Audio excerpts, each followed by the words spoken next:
بڑھتے ہوئے جیسا کہ ہاشمی صاحب نے کہا کہ میں یہ کہتا ہوں کہ اردو قومی زبان تو ہے، آئین پاکستان میں لکھا گیا، بار بار لکھا گیا، عدالت عظمیٰ کا فیصلہ آ چکا ہے، اب ہم قومی جرم کا ارتکاب کر رہے ہیں اس فیصلے پہ عمل نہ کرتے ہوئے۔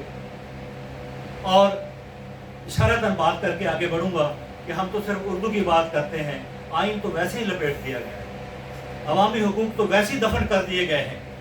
جو منظر نامہ آپ کے سامنے ہے، ملک کے اندر بھی اور ملک کے باہر بھی، معذرت چاہتا ہوں، بات اگر کڑوی بھی لگے تو میں معافی مانگتا ہوں کہ اس وقت عالمی منظر نامے پر ایک دفعہ پھر قومی زبان کی اہمیت واضح ہو گئی ہے۔ ایک وہ طاقت جس کو ہم سمجھتے تھے اس پر پابندیاں لگ چکی ہیں، اس کو محصور کر دیا گیا ہے، اس نے انگریزی کے ایک سپر پاور کو ناکو چنے چپوا دیے۔ کیا یہ ممکن نہیں ہے کہ ہم اردو زبان میں بھی، اور فارسی زبان جس نے فارسی کا دودھ پیا، پنجابی کی گود میں پلی بڑی، عربی زبان کا سرمایہ اس کے ساتھ ہے، اس کے ساتھ ہم ایک اور انقلاب کی طرف آگے بڑھے۔ باتیں بہت ساری ہیں لیکن ہم اپنا علمی ورثہ کھو رہے ہیں، اور یہ سفر ہمارا ایک الجھنوں کی نظر ہو رہا ہے۔ ایک ذکر ہمارے پیارے اشفاق بھائی نے بھی کیا کہ ایک وہ ہے کہ ہمارے اسکولوں میں اتنی شد و مد کے ساتھ اور ہمارے معاشرے میں بھی بے تکے پن سے انگریزی کا نفوذ ہو رہا ہے۔ میرے ایک دوست نے کہا کہ جی آپ اگلے اتوار کو، اگلے سنڈے کو ہمارے گاؤں میں آنا ہے۔ اگلا سنڈے میں تو اڑے سے رکھا ہوا ہے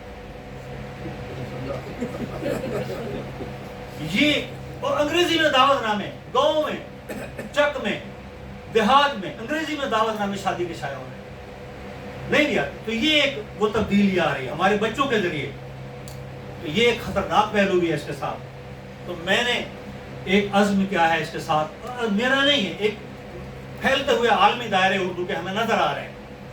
جمیل جالوی رحمۃ اللہ علیہ نے فرمایا تھا کہ ایک دائرہ 712 سے شروع ہوا، 1947 تک وہ مکمل ہوا برِ صغیر کے اندر، ہر جگہ اردو کے ہمیں نقوش ملتے ہیں۔ تو میں نے ان کے پاؤں کو چھو کر ایک تھوڑا سا اپنے ذہن پہ زور دیا کہ دائرے ایک نہیں بنتے، جب ٹھہرے ہو پانی میں پتھر پھینکتے تو دائرے کئی بنتے ہیں۔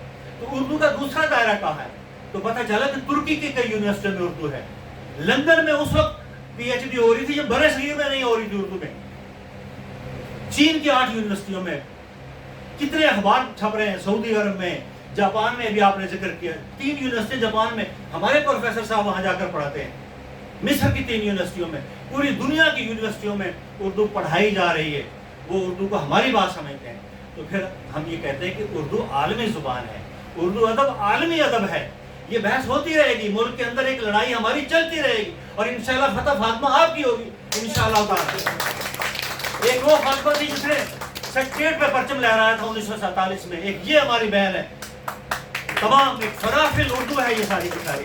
انشاءاللہ اس بیٹی کے صدقے اردو نافذ ہم دیکھیں گے اپنی آنکھوں کے سامنے۔ لیکن میں اگلا قدم میں نے اٹھایا ہے کہ یہ تو ہو کے رہے گا، اب فکر ہے کہ یہ عالمی زبان ہے، یہ عالمی ادب ہے اردو کا۔ اقبال ہمارا عالمی شاعر ہے، غالب ہمارا عالمی شاعر ہے، ہمارے پنجابی کے شعراء ان کے ترجمے ہو رہے ہیں، اور امازون پہ ان کی کتابیں بک رہی ہیں۔ ہمارے ایک دوست اچھے بھلے میاں محمد بخش کا ترجمہ کر کے ہم نے اس کی اصلاح کی، وہ وہاں بک رہا ہے ساری کا سارا۔ جب ہمارا فٹ بال عالمی ہے، جب ہماری کرکٹ اور ہماری ہاکی عالمی ہے، ہمارا اسکواش عالمی ہے، اور ہماری گندم، ہمارا مینگو، ہمارا آم، اور ہمارے اجناس، زرعی اجناس جو ہیں، یہ ساری کی ساری ہماری کپاس کے کھیتوں میں کھڑی کے سودے ہوتے ہیں، یورپ کے لوگ آتے ہیں، تو زبان کیوں نہیں ہے؟ ساری چیز ہماری بین الاقوامی ہے۔ ہماری قوم اس وقت جو رول ادا کیا جا رہا ہے، ایک عالمی رول ہم ادا کر رہے ہیں، تو ہماری زبان کیوں نہیں ہے؟ لہٰذا میں سمجھتا ہوں کہ اردو ایک عالمی زبان ہے، اردو ادب ایک عالمی ادب ہے۔ تو انشاءاللہ تعالی ہم اس اپنے نصاب سے فائدہ اٹھائیں گے، قومی سطح پر بھی اور بین الاقوامی سطح پر۔ میں ایک دفعہ پھر مبارکباد پیش کرتا ہوں بٹی صاحب آپ کو، آپ سلام۔